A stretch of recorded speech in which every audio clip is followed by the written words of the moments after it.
Hello, welcome to another episode of Guns and Yellow Ribbons. This time we have Sophie on from Highbury Squad. We're going to talk the US tour. We're going to talk about preseason. And we're going to talk about the atmosphere, stateside, and much, much more. Please do enjoy the show. Welcome to another podcast by Guns and Yellow Ribbons. This is your Arsenal podcast by Arsenal fans for Arsenal fans. Enjoy the show.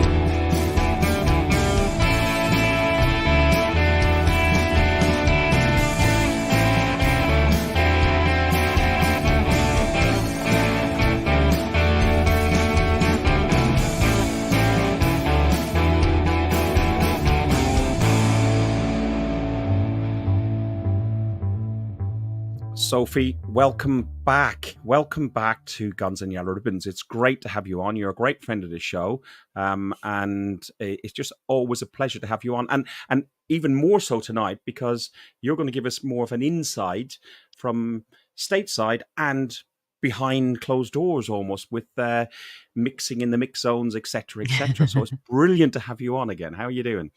I'm doing well. Thank you for having me. Great to see you guys. And yeah, I'm pretty exhausted and kind of relieved that I'm not on my way to Philadelphia. But at the same time, after the week in Los Angeles, I'm probably going to start having a little FOMO later. But yeah, it's been amazing.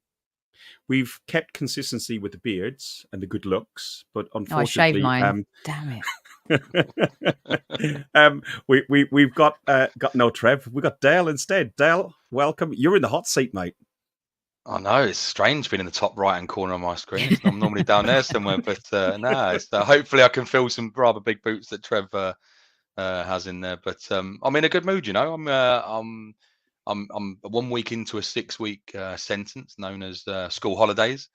So it's a little bit more, a few more weeks to go, and I'm off to Thailand next week. So thanks for having me. Well, I'm near parole at the moment. It's 2.5 weeks ago till the football season starts. Today it's nearly 30 degrees here in the UK, and I've been painting. I've had a day off holidays, and I've been painting my my kitchen in this heat, and it's all for brownie points. Well, I call them away season ticket points, really, but brownie points. Don't tell on me, Sophie. Please don't. I love it. I'm so happy Dale added, the remainder of his, when he said I'm serving a sentence, and I was like, whoa, your cell looks arrest. pretty. Yeah, your cell looks pretty sweet. I wouldn't mind that as a sentence. And Fergus, am I correct here? Do you have a new trim? You're looking very slick, by the way. Oh no, that's just how your I roll, hair, the top part, top part. No, it's because I just washed all the thinning paint out of it. Just thinning out, isn't it? I jumped out of the shower about 20 minutes ago, so it's all freshly combed and everything else. So I love it. This is how I go to football normally. You see, this is what it is. I'm just very nice. Yeah. Very, very nice. Listen, Sophie, we're going to start off. We're going to start off with your first, because you've done a couple of pressers with the Arsenal team, and in particular Mikel Arteta. The first one I'm going to talk about is the one which was it post or pre? Was it post the Bournemouth game that you had the first one where you talked about pre-season and not having like the full squad? Was that before the Man United game? It was. That was before the Man United game. That was. So it's really interesting because the Bournemouth game was added late, and it was actually outside of the TEG kind of ecosystem promotion-wise. So I know there were a lot of fans asking, why is the stadium looking really empty? I don't know where this came from, and I don't know if it's true, but they were talking about maybe playing that game behind closed doors, and I just can't imagine why they would do that when they're traveling all the way to the States. So that's why it wasn't very full. They didn't really get to promote it. The actual promoters of the Reds, Rivals in Red, weren't part of that at all. So, but it was nice still, because a lot of fans got to kind of like move around, and there was an intimacy to it. And that's the first time that I had spoken to Mikel, and it was really interesting because it was the first glimpse at the youngsters, him, the excitement of seeing Arsenal back on a pitch again. But then also, I was really trying hard to fall in love with this kit. And I promised Tom Canton I would do my very, very best. And I was all into it when I saw the shirt. I'm like, yeah, I might buy into this. And then you kind of just are so distracted by the shorts. I And the sent you a text. shorts. I'm not sharing our private messages, but you sent me that message. I think it was Odegaard or somebody lined up at the side of the pitch, and I went, "The shorts are," and I'll leave the rest. But yeah, they are. Yeah. Yeah. And when the players are running, it's accentuated even more. The white bits on the shorts are just kind of like flapping about and stuff like that. But no, it was really kind of, I always take these preseason tours. I've done quite a few now, going back to Arsene Wenger, the year when, or maybe I'm having a brain fart, but the year where Koscielny went AWOL and didn't want to come on tour and wanted out of the club. Can't remember. Was that 2016 maybe? Yeah, Maybe. I don't know. Someone in chat can let me know. And that was that was Emery. Then I had done one prior to that with Wenger, and that was the very first one. Then Emery came, Xhaka was made captain, and it's really interesting seeing how they've evolved year on year, how they've gotten bigger, the promotions bigger, the fan base going to the games. The Arsenal America's involvement has really helped elevate it all so much. And even since last season, I found and made some observations that I think just show you that there's something, it's not even brewing anymore. There's a clear agenda at the club. And I found that amplified this time around. Let's have a listen to your question and Mikel's answer. Of seasons, one of the beautiful things about the team has been these partnerships that you've been able to develop on the pitch. And last season you had a pre-season where you had mostly everybody together. Do you feel that going into this next season, especially having come so close last, that missing some of those key players when you are such a perfectionist too makes it more difficult to have those partnerships ready at the right time? It's a different context that we have to adapt and find ways, having less or more limited time, be better. And this is what we have prepared for. It's true that as well they have spent another year together, so that chemistry, those relationships are already really, really strong, and I think it will click as soon as they get together again. Dale, from your point of view, seeing the squad that went out was, a very unusual squad going out there. A lot of academy players, some players who were in the shop window, etc. How did it feel for you? And did it feel a bit strange not seeing the big names like that? We know the reason why, the Euros and everything else, but yeah. Yeah. To be honest, I was just glad to have the Arsenal back. It was just a bit dull without it, wasn't it? I mean, England fills a slight hole, but it's not quite the same as watching the boys in red and white. But no, I was when I saw the squad, I was looking forward to seeing who he kind of did they start to favour any particular players. And I think I have seen that there's a couple of players in there who may well start to have a bigger part within the first team. I'm sure we'll touch on that shortly when we speak about the games. But no, I wasn't too fussed about the players that were missing. It was more about the players that were included. There's people that are clearly in the shop window from, if transfer rumours over here are to be believed, the likes of Reece Nelson, Eddie Nketiah. So was it an audition for them to welcome bids into the club? I'm not sure. But at the same time, I was focused more on the youngsters coming through, who has the ability and who has the nous to kind of push forward and really make a statement to prove that we do bring youngsters through.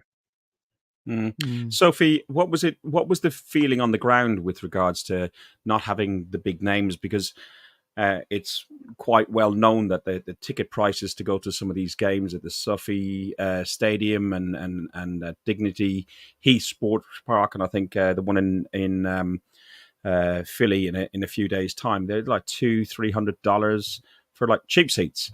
What was the feeling among the local fans to not see some of the big names? Well, even I at first, I was like, wow, it's such a shame that there's no Rice, there's no Saka, there's no Saliba, there's no Raya.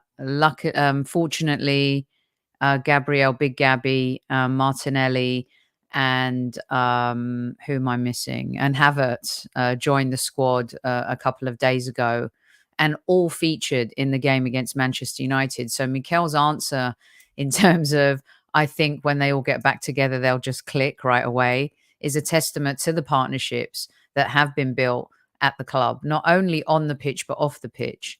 And so I was a little bit disappointed.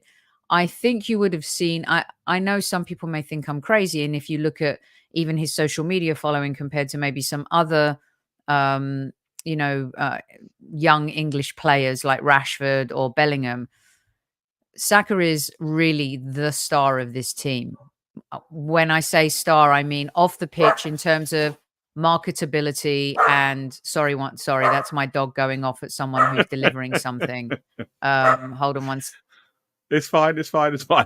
It's Vinny. He always wants to have his say about everybody's got a voice on this show, even Vinny. Yeah, exactly. Yeah. So yeah, he is like the marketable factor, and Saliba is the spine, Rice is the spine, Saka is also the spine, but he is the one. And I think those others have more of a social media following because they play for Manchester United and Real Madrid, who have, who are massive, massive clubs who've won over and over and over again. So it was a bit disappointing, I think, that they didn't get to see Saka. But with that said comes, how do you make something positive out of it? They're getting to see Havertz, they're getting to see Martinelli, Jesus as well. Martin Odegaard, who, oh gosh, he's just so wonderful for on and off the pitch. And they're getting to see these youngsters that they've all been screaming out for, Del and Fergus, to see. Mikel Arteta doesn't give youth an opportunity. Well, maybe he's just been waiting for the right moment and the right time to give the right youth the right opportunity. And so if Arsenal fans can take anything out of this, is that I've been on these tours where they'll roll out someone and it's like, oh dear God, they're just filling up the squad numbers for the tour. This time around, it feels like we genuinely have some major talent. Now it's just preseason, but when you watch a player play, his touch, his movement, what he does on the ball, off the ball, I think there are some very exciting young players. And so after being disappointed myself, I took out all of these positives, and that is the academy players, and have been really quite a breath of fresh air. Dale, the Bournemouth game had some of those academy players, but it had a smattering of talent of first-team players. Timber got a run out, Hine, Ben White, Heaven. And I have a question on Heaven, which we'll talk about in the Man United section. Lewis Skelly, Partey, Salah. That threw me actually seeing Salah on the Nwaneri, Vieira, Nelson, and Nketiah. Sorry, that really threw me seeing a Salah on an Arsenal squad. Dale, you watch back some of the game, and the two highlights that I can see from there was from the game, and I've only seen extended highlights. Was Karl Hein had an outstanding game in that one, made some great saves, and Vieira's stunning goal. Yeah, is that the one that Eddie tried to claim an assist in? Yeah. Is that the one? Yeah. When I see him, I was like, is he claiming the assist or is he claiming the goal? I'm not quite sure what happened there. But yeah, I mean, I was excited to see a few of those players. A few of them, truth be told, I'd never come across before. There's a few what stood out to me. You mentioned Heaven a moment ago. We'll touch on him shortly. I thought he played very well. Again, we'll touch on the United game. But the one that really excited me to see was, again, pronunciation, apologies. Nwaneri. Nwaneri, yeah, Nwaneri. This is him. Me with the. Yeah, I think his inclusion, because I think he was one of the only. There was about 4 or 5 players to play both games. I think he was one that Arteta was probably earmarked for the future, and I genuinely believe after the way he played that he will play a part in this season, which has probably led to some of the outs we're seeing in the transfer window now.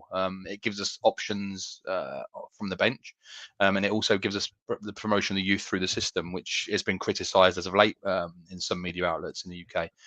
But yeah, I mean, I couldn't fault the team at all, and I was curious to see when we went from, again, we'll touch on it when we go from the Bournemouth game to the United game, kind of which players would retain those places. Sophie, it's quite interesting that Dale mentions the youth and some of the criticism that some of them don't get the pathway through.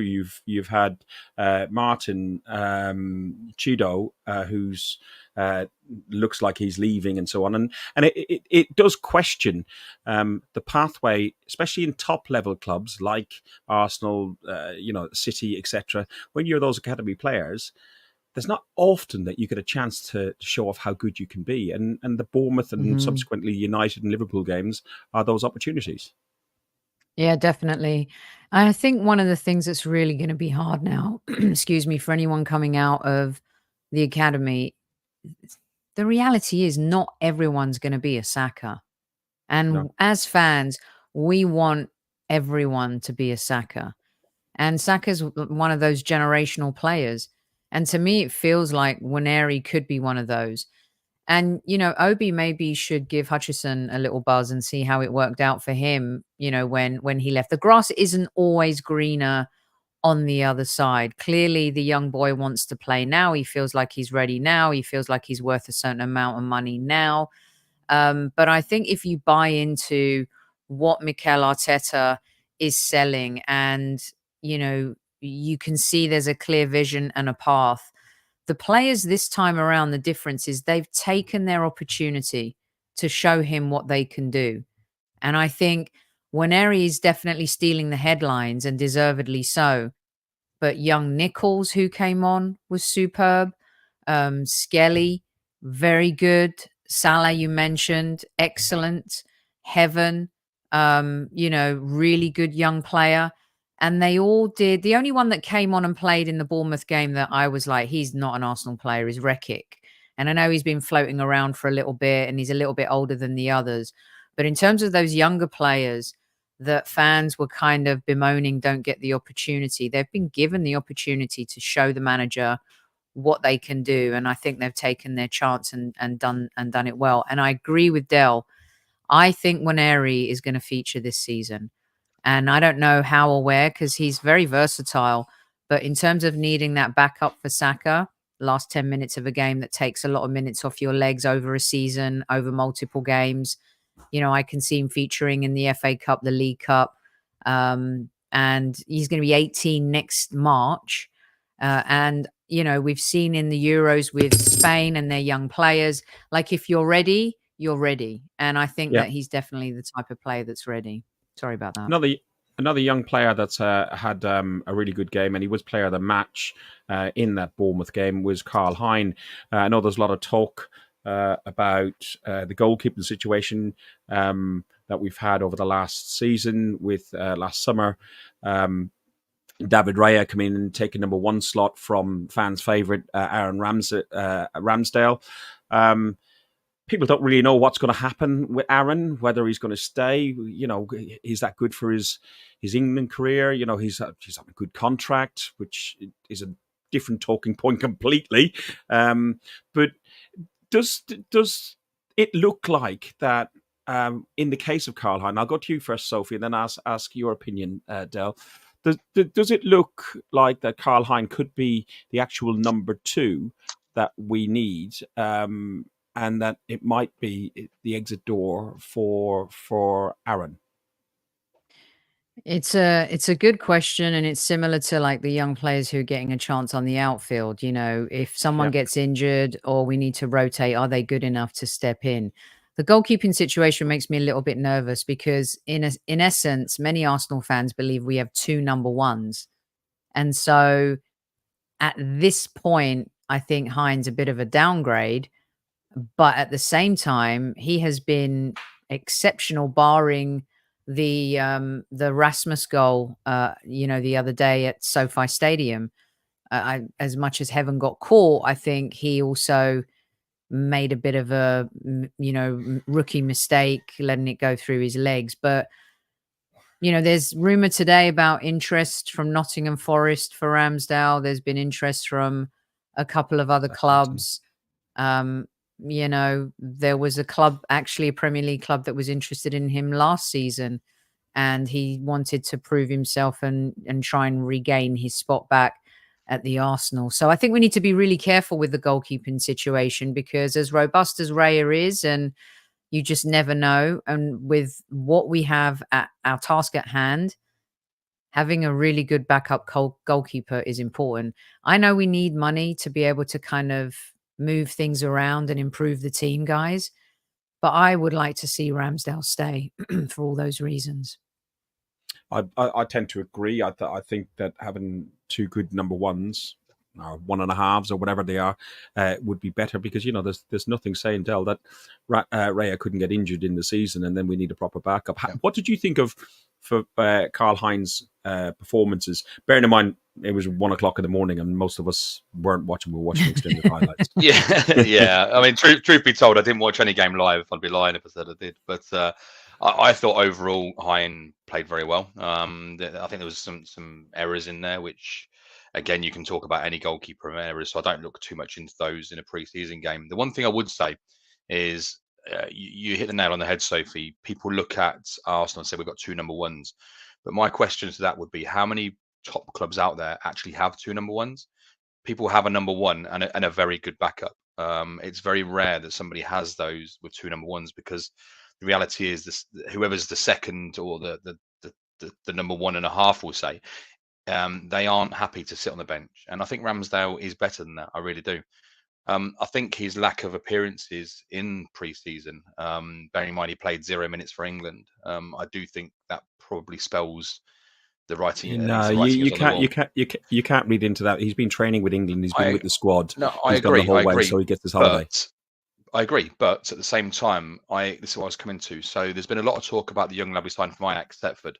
I didn't know if he would play some part in it or not, and the fact that he's played Hein every minute of both games, maybe that does say something. Maybe they are looking at Hein as being our number 2. I'm not saying that's decided, but I think potentially that's in the back of their mind. So if they are looking to shift Aaron on, for example, are they looking at 30, 40 million? We don't know that, if you look, depending on what it is. But if there's a ready-made backup there, plus a number 3, if we say Setford, for example, we paid 750, 800,000 for, you save yourself a lot of money on getting a backup goalkeeper in, which is why I think they probably played Hein in both of those games. That's just my thoughts on it.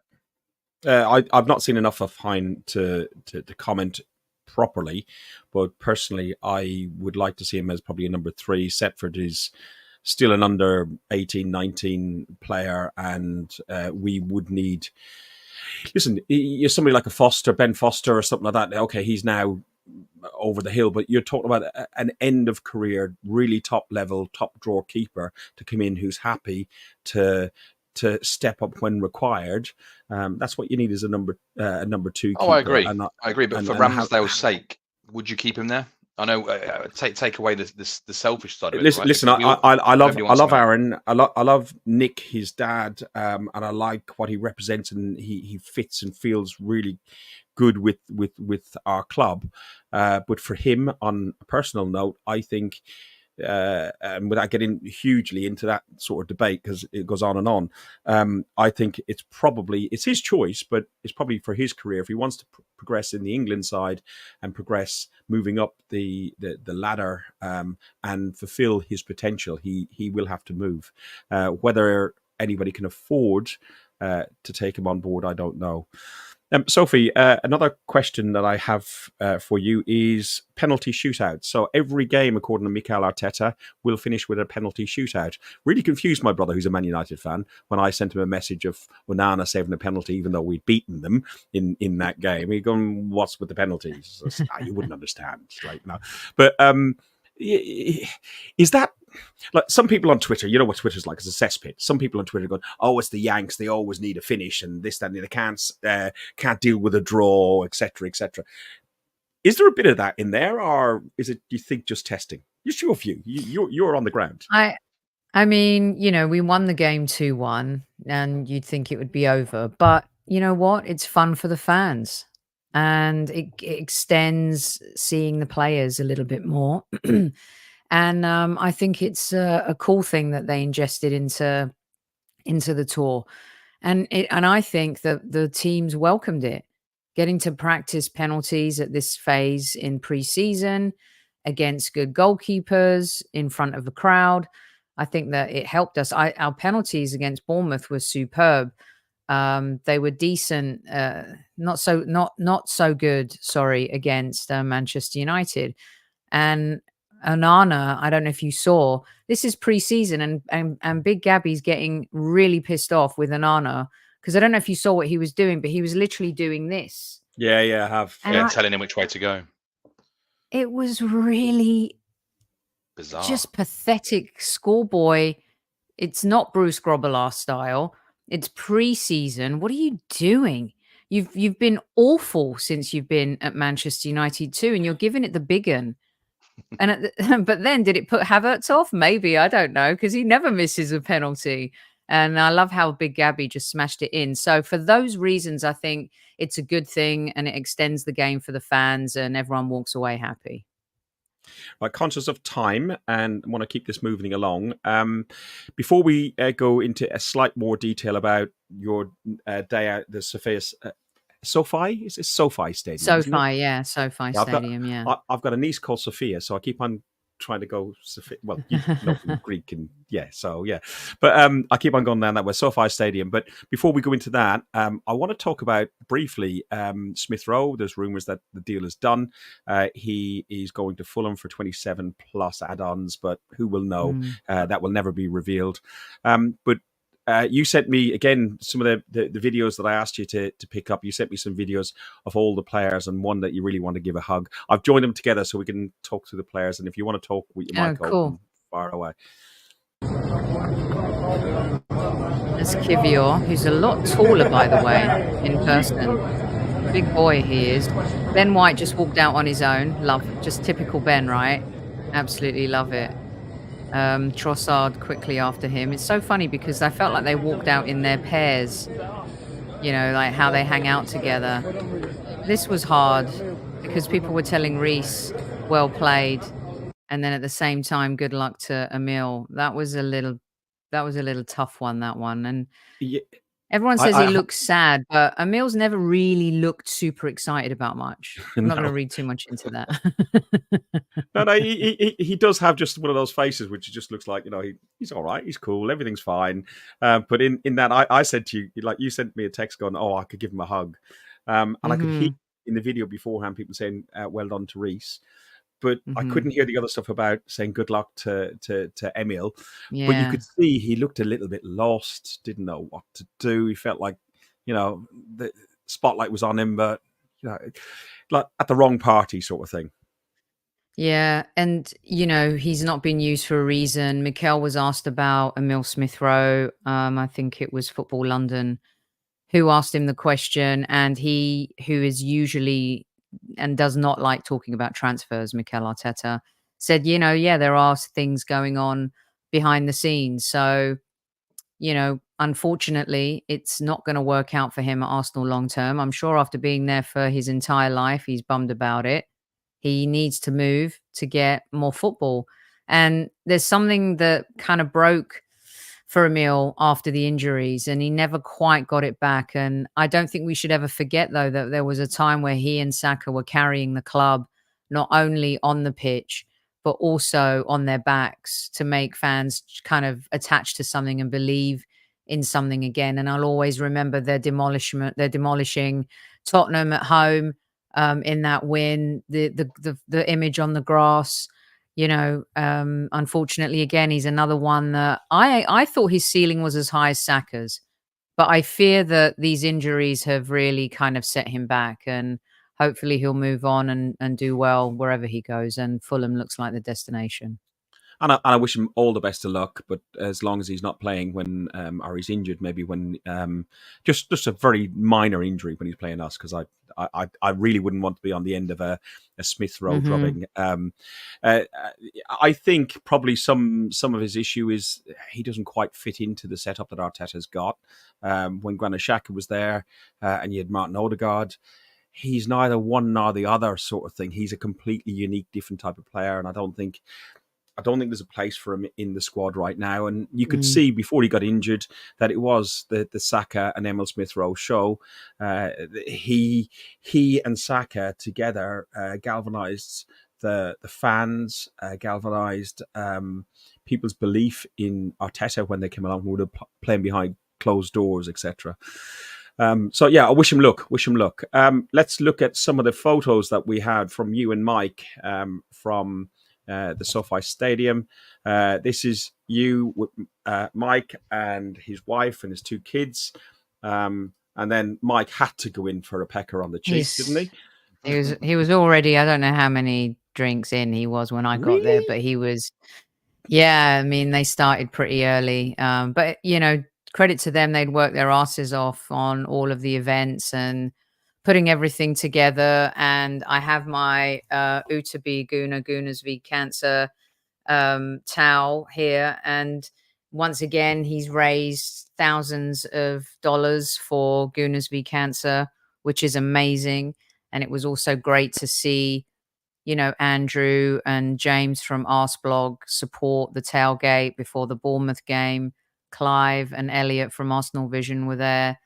Lee and Curtis and Cecil and James and Robbie from AFTV were there to support him as well. Jessica Black was there, and Theo and Gilberto Silva showed up, signing shirts for fans, talking to everybody. I mean, it was an amazing event and one of the best events of the whole week. And people really put their hands in their pockets for a good cause. So well done to Mike, and another successful one raising money.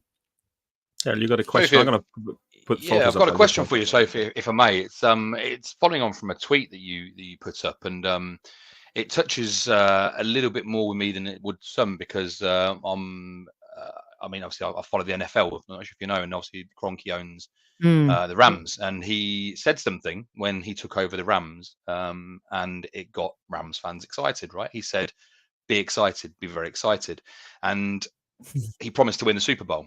I saw your tweet about meeting Josh Kroenke, who looks like a giant, by the way. So we did actually ask Sophie before we came online, is Sophie, are you just really short, or Josh, are you really tall? It's but it is Josh being really tall. Combo. I'm reliably informed. But you put a tweet on the other day saying around you be when you say be excited, be excited, or something to those words. Can you? I know you can't go into much detail, but can you elaborate a bit more on that? As to, are we talking like kind of long-term plans? Are we talking signings? Obviously, you can only say what you can say, but I'm just intrigued as to kind of get a bit more information about that. Yeah, and this is something I'm going to be talking about on our show a little bit later as well. So, firstly, I was just exceptionally Highbury Square. Look at that. Yeah. Oh, Jesus, that's me. Irish and dyslexic. Go on. Maybe Magic Mike typed that while he was at the tailgate. No, it was me. There you go. As if by magic. I was there you go. I was very impressed. I've spoken to people who've met Josh before. I've watched all the interviews, as every Arsenal fan has.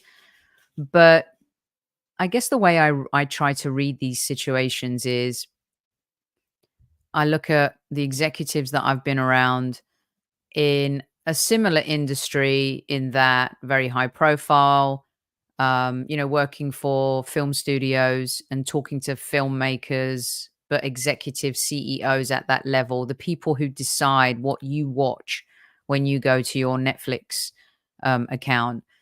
And you can smell bullshit a mile off after you've been in that situation for a number of years. And one of the things that struck me the most was his appetite for success, but also he's a sports fan. And I think one of the arguments has been they don't care, they don't know football, they don't know this, they don't know that. I think it's undeniable that Stan Kroenke's love is the LA Rams. And Stan was there as well, kind of just hanging out in the background, letting everyone do their thing. And, his dream was to build SoFi, bring the Rams back to Los Angeles and win a Super Bowl. And you're right. They had a lot of patience with Sean McVay. And much like us, the Rams went to a divisional championship and they went to the Super Bowl and they lost the Super Bowl. Then they ended up winning it on their own home turf. So they understand what it takes to build success. and they know that it's not a magic bullet because they've done it before.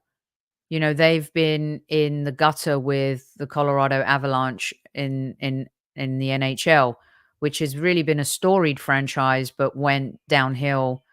They won the Stanley Cup. The Denver Nuggets, the also almost team in the West in the NBA, couldn't get it over the line, gutted the team, rebuilt it, won the NBA championship. They've done a similar thing now with their MLS team, Colorado Rapids. You know, kind of blew out, fired the coach, and hired Chris Armas, who was laughed at as a hire as Ralph Rangnick's assistant at Manchester United. But he's kind of had the same impact Mikel has when it started to click. They love him there. He's young. And there's a pattern that's emerging with... The pattern is very much young managers, though, isn't it? And then Yes, investment and, yes. and buying key players. Yeah. But listen, they're legit. You know, I said on our show a few months ago, you know, with Super Kev, and people kind of came at us, that I believe that we have one of, if not the best owners in the Premier League. And I know there'll be a lot of people that think I'm mental and they'll throw darts at me for that. But when you look at, okay, yes, Chelsea have had major success. Manchester United have had success. Since Sir Alex Ferguson has left, it's not been great. But like us, they've won some domestic cups and it's kept them ticking over. But in terms of how a team is run for long term, I believe we have one of the best owners. United have gone through a phase of being in the mud, Chelsea in the mud. We won't talk about Manchester City, you know, Liverpool, very well run. I think that we're up there with one of the best run clubs, and the owners care. They do care, you know, following on from that campaign in 2019. And now they're full owners of the club. They're investing, and we're seeing them invest. People just want them to put their hand in their own pocket the way Abramovich used to. Yeah. Well, you know, it's just never going to happen. There's a very good comment just from not James in the comments. Actually, he says, "What a change of tone about the ownership in just a few words." I'm pretty sure that's James, isn't it? James Power. Yeah, it is James. For It's people a very good point. in the comments, I'm trying to do everything else, so I've got no Trevor to press those buttons. So yeah, I think James raises a very good point there, because it was only a few years ago, you may remember, when there was we saw small pockets of the fan base trying to drum up support for these cronky out protests that they were doing. And they were only a small minority. I mean, because the reality is people didn't know enough. It was a bigger minority than you think, Dale. Maybe it was not from what I was. And it was because of disconnect, and I think it was also because of the setup. I think a huge thing was the fans' revolt about the ESL, and also combined around the same sort of time what Sophie said about having sole ownership, because they had nobody else to answer to. It's their train set. They can do what they want. And that does make a big difference. Again, conscious of time, let's have a quick look at some of these players. I did put up some pictures of some of the other Arsenal groups. I'm catching this throat thing, isn't it? Some of the other Arsenal groups. I've been talking non-stop for a week. I'm out. I feel out of breath. But some of the players that really excited, Gabriel Jesus again. He's come back and he's looking sharp, and I think it's James Gunner blog asks in the press conference of Arteta. You had some issues with fitness and with form. How happy are you with the condition he's in now? He looks really good. He looks really sharp. He's changed a lot of things over the summer. He's come in top condition again. And when you have that baseline, I said other things can be built. But without that foundation, you don't have a player. And he needs to be in that condition to get the best out of him. He realized that. And I'm really happy what he's shown today again. When you say he's changed a lot of things, can you give some indication of what that might be? Well, that's a question for him, but I know that it's a fact, and you can see the way he looks, his rhythm, his sharpness, the way he's moving, and you can see in his eyes as well that there is again some spark there, because he's got now a point to prove, and that's good. Sophie, I'll direct this to you again because you were there. See something in his eyes. That's got to be more about a mentality. I think he had a difficult season last season with injuries, etc. And his head dropped a little bit I think he just couldn't get into his rhythm, his game. That's huge. What Arteta's talking about is the physical thing. You know, you're fit, you're not, sort of thing. But it's more about here and the desire within him. Mm-hmm. I think when Mikel Arteta talks intently about something and he really wants to make you believe what he's saying, there's an intensity about him that really just is on another level. When he answered that question, I felt like it had like bite to it, in the sense that not only does he want Jesus to do well, but he wants Jesus to prove the naysayers wrong as well. And I have to say, he looked lean, he looked sharp. For me, a few weeks ago, picked him to be one of our players of the season. If he can stay fit, there are games last season where we lacked what Jesus offered. And people want him to be this prolific goal scorer. They want him to bang in 20 plus goals. He's just never going to be that guy. But can he play on the left? Yes. Can he play on the right? Yes. Can he even play like as a, false nine? Yes. I mean, he is a hybrid player, but a good player. And what he does off the ball, I think, set the tone for how this team plays in his first season. So, yeah, I'm very excited about Jesus. And again, I think sometimes as fans, they want to kind of park players very early. Like Zinchenko was the scapegoat last season. Jesus, he can't score goals. Xhaka was a scapegoat for a long, long time. But no, I think Jesus could have a really big season for us, especially in the Champions League. And one other player that you talked about was, and I think Dale mentioned him as well, was Heaven. You asked a question of Mikel on Heaven, and I'll get your feedback on this, and then I know you've got to jump onto your show as well. So I was just sending you. I could go in an extra 5 minutes. Yeah, no worries. All right, okay, that's fine. Here we go. Hi, Mikel.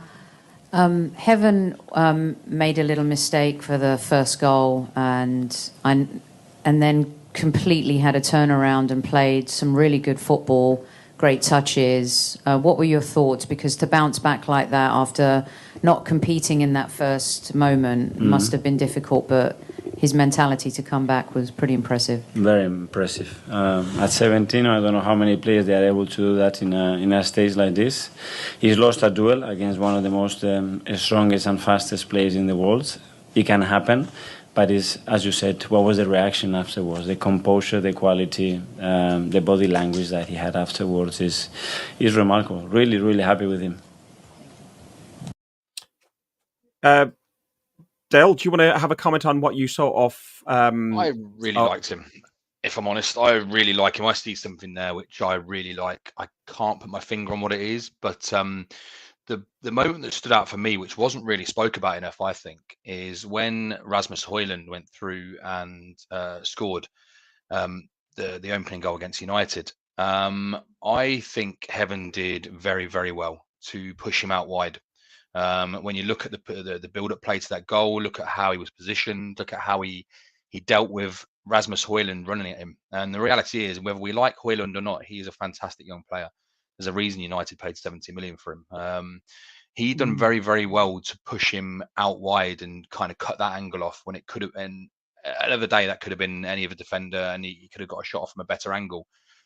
I think the keeper should have done better there, maybe a little bit. His near post gone through his legs, but we're not here to talk about the keeper. We're here to talk about Heaven. And overall, across the two games, I think he was one of the two that started both games. I was really impressed. I'd like to see him into the fold for League Cup games and things this year. We seem to use the League Cup to bring youth players through. And I think Heaven will be one of those I'd like to see. Have we seen enough of him after two games to make a decision based on who he is? I'm not sure. But the passion in not just his play, but did you see the clip with him and his mum at the end of the game when she was going, "That's my boy, that's my boy." And it was like the passion and the family was just like, oh my God, that meant so much to him. And yeah, I'd like to see more of him. I'd really like to see more of him. Sophie, you were very impressed. You were impressed by the way he just picked up himself and shook himself down and just got on with it, and hence why you put the question to Mikel. Yeah. It's very easy to, certain players we know a lot about, but we always want to know what Mikel's thinking about everybody. But I think this is such a kind of big year potentially for some of these young players. And I kept thinking about the fact that some fans think he doesn't give youth a chance. But what does he really think about these players? And he was even asked about Waneri and if he feels like he's going to be in the fold. And he talked about how it's just down to him. He goes, it's always down to the players. And Heaven just really picked himself up and I thought just showed a level of maturity for his age that we just don't see in a lot of young players. And he played really fearless football after that, I thought. And it was really great to see. What I liked about that and why I wanted to ask the question is there's a mentality that's building at the Arsenal. And it's not by chance, it's definitely by design. And it starts behind the scenes from the top down to the bottom and through the manager and the players on the pitch. And that is the biggest difference I saw on this tour is that everyone seemed similar. I'm not like a cult, but it just felt like there was something more unique about this season, despite those other players missing, by the way. It felt like there's something special about how they behave with each other and who they are when we're not even watching and when we are. As wonderful as the SoFi Stadium is, it's different to a British or European stadium, and it's going to be interesting how they deal with this in for the World Cup, which is 2 years' time in America and Mexico and Canada, I think. And even Arteta commented on the shape and size of the pitch. A really good test for us. Again, playing a different stadium, different pitch conditions, 4 meters narrower, 5 meters shorter, against a top opponent, and we are 1-0 down, and to play in this kind of context is really, really good for us, to see the level and the capacity that we have to adapt and win in any context. So really pleased. There is going to be. How are they going to deal with that, Sophie, in America? Because they're going to use a lot of stadiums that are built for American football, basically. Well, SoFi is the only one really that isn't compliant, which is why it lost the bid for the final of the World Cup. Stan Kroenke did not want to make the changes. It's a lot of money, and they've played on it. There were some Copa America games there also. I agree with Mikel. Like when you think about playing against Manchester United with less, inches, feet to use, I think is a really good test. But yeah, unfortunately, I was really excited about the final, maybe being in Los Angeles and being able to go to that here, but it's not to be. And unfortunately, Stan didn't want to make the edits. It's a good thing for us because it means putting money elsewhere. Question with regards to that stadium. Highbury was one of the smaller pitches in the league at the time, and I think it was the minimum requirement. Does the SoFi Stadium equal, or is it up to the minimum requirement of a football pitch? Do you know? Well, they're going to play games there. They're just not going to play the final there, right? So they played a couple of Copa America games there. They've played Liga MX games there. SoFi has become a destination for football now. There was a tournament last year that I went to with Liga MX and MLS teams. So it's a case of the final just not being played there. Dale? I'm interested to get your thoughts on something actually from you guys. There's been lots of talk this week about Premier League games being played overseas. I know we're a push for time, so I just want to kind of touch on this whilst we're on the subject, really. What's your thoughts on this? Personally, I'm not a fan of it for a league game, and I say that as a paying season ticket holder. That's my only gripe about it, and I wouldn't want to miss that game. Where do you guys stand on this? Sophie, can we go to you first? Yeah, Well, Josh Kroenke has kind of put the kibosh on this, and the NFL is an example and a leader in the way of globalization of the game. I think even US fans and people that I talk to on the ground here this week don't want that.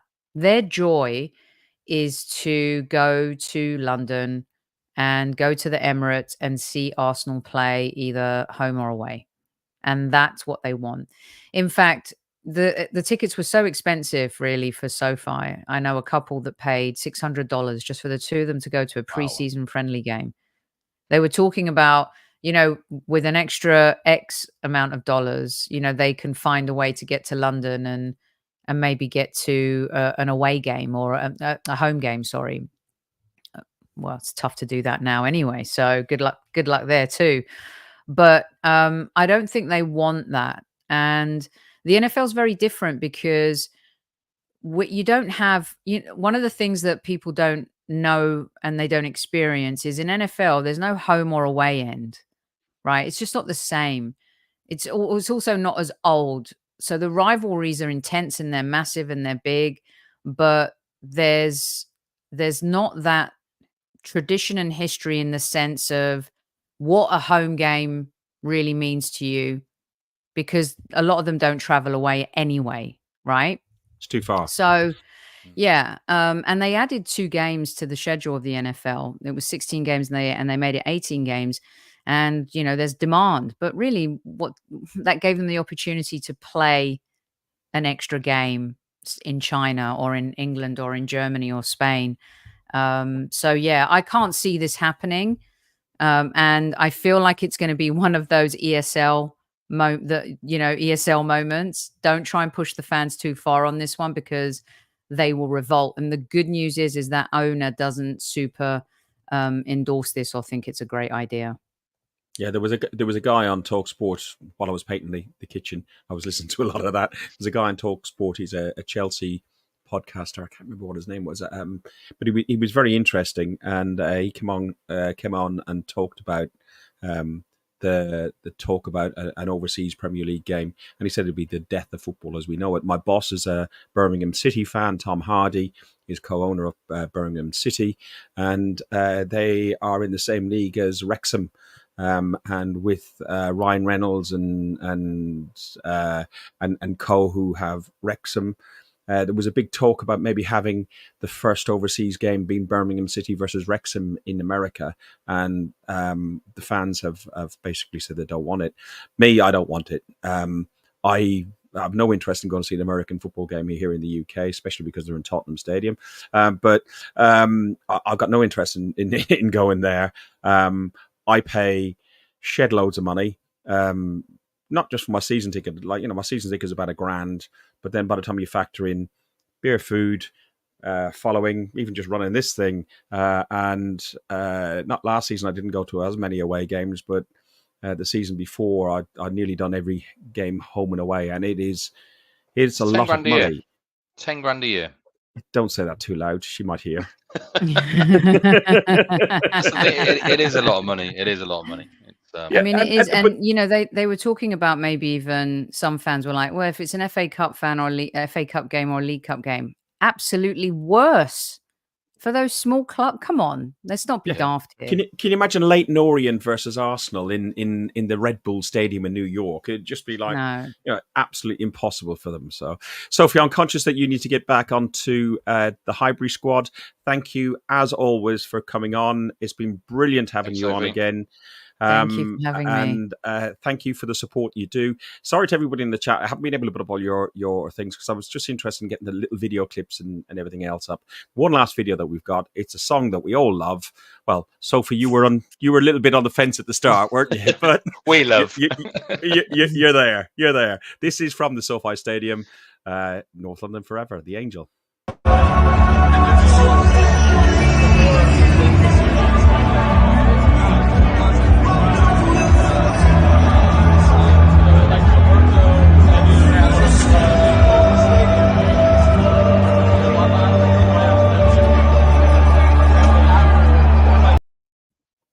It's better Just, than You'll Never Walk Alone. Oh, it's Oh, far God, better isn't than it You'll just? Never Walk Isn't Alone. it just? Just Listen- one thing that you touched on there before we go, Ferg. I've seen some. There's been loads of great comments in there, and I didn't realise how much Trev actually does behind the scenes. So he'll be back hopefully next week. And if you are listening and you get a chance to read the comments, please do. I've seen plenty of old faces in there, but some new ones as well. And a big shout out to there's a comment earlier from India. I think it's the first time I've seen that, so it's great to see you. And That's thanks awesome. for watching him. That's awesome. Brilliant. Thanks for having you. me, you guys. And I'm even going to play Arsenal America fans singing that song on my show. So shows you how far I've come. I did nick the Trailer Park one, so because I knew you'd probably use that. Thanks a lot, you thank you for guys. all the- I'll see you soon. Thank you for all the videos and the photos, Thanks, and also Sophie. thanks to You're welcome. Magic Mike Thanks, who sent guys. me some Take stuff care. too as well. Take it easy. Beautiful. Bye. Cheers. Bye. That was brilliant. I enjoyed that. Yeah, thoroughly enjoyed it. It's as I say, I mean, for those still watching or listening along, there's some great comments in there today, and I know normally there's a lot more comments put up there, but if you do get a chance, please do go through them. Some great ones in there. So you got the likes of James and Demsek and everyone else who's normally in there as well. Smudge has just joined as well. Demsek, just to answer your question, I do generally do it all, but I had quite a few videos, and you know what? Trevor gets a little bit antsy if I start pressing the button when he's got that one job to do. So I thought I'd leave him with that. I don't look at that screen that's on here right now. But yeah, thank you for everybody in the chat for joining. Dale, thanks for sitting in the hot seat. You have been watching a Guns and Yellow Ribbons podcast by Arsenal fans for Arsenal fans. Do hope you like the show. If you do like what we do, jump on, click like, click subscribe, and tell your mates. Up the Arsenal. Fuck the Spurs. Thanks for listening to Guns and Yellow Ribbons, an Arsenal podcast by Arsenal fans for Arsenal fans. Follow us on Facebook at Guns and Yellow Ribbons or Twitter at Guns and Ribbons. And remember to rate and review us too. Up the Arsenal.